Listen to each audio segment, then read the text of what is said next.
Hello, my name is Jason Mercer, TREB's Chief Market Analyst.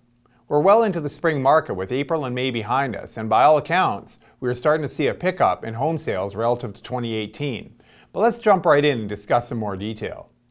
Greater Toronto Area Realtors reported 9,989 transactions through TREB's MLS system in May 2019.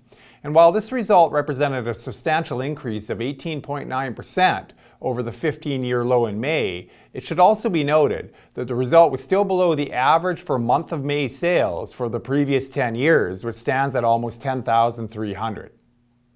The year-over-year uptick in sales experienced so far in the second quarter of 2019 reflects spring polling results from Ipsos undertaken on behalf of TREB, suggesting that the share of likely home buyers in the Greater Toronto Area has edged upwards since the fall. Households continue to see ownership housing in the GTA as a quality, long-term investment as population growth from immigration remains strong and the regional economy continues to create jobs across a diversity of sectors.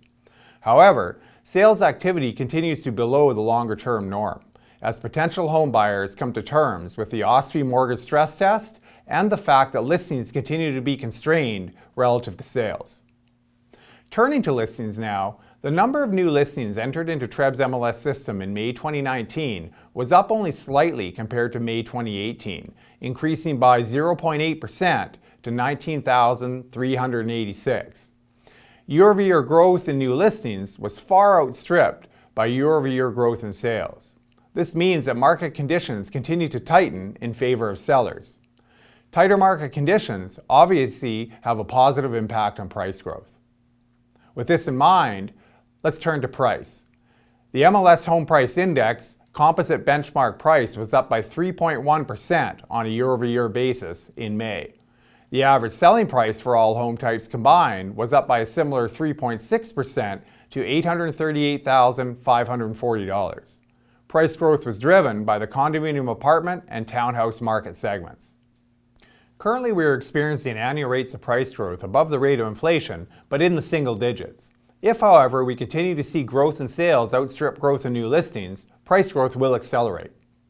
This potential outcome underpins calls from TREB and other housing industry stakeholders to address roadblocks preventing a more sustainable and diverse supply of housing reaching the market.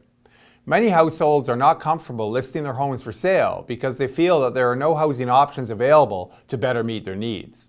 So that's a summary of how the market unfolded in May, but let's finish off by taking a bit of a more broader view, especially in light of the upcoming federal election. It's important to remember that the GTA attracts people from all around the world to live and work. This is a competitive advantage for our region. However, all of these households need a place to live, whether they choose to buy or whether they choose to rent. With this in mind, TREB feels that those parties vying for seats in the fall federal election need to put forth their positions on housing-related issues. Their positions should include ways in which the federal government could work with provinces and municipalities to increase the supply of rental and ownership housing. On top of this, federal parties should also state their position on housing affordability, including in the area of mortgage lending, a discussion that could include flexibility around qualification standards and amortization periods on insured mortgages. So with all this in mind, I look forward to speaking with you again in a month's time when we'll speak about the June results. Thanks very much. Brought to you by GTA Realtors.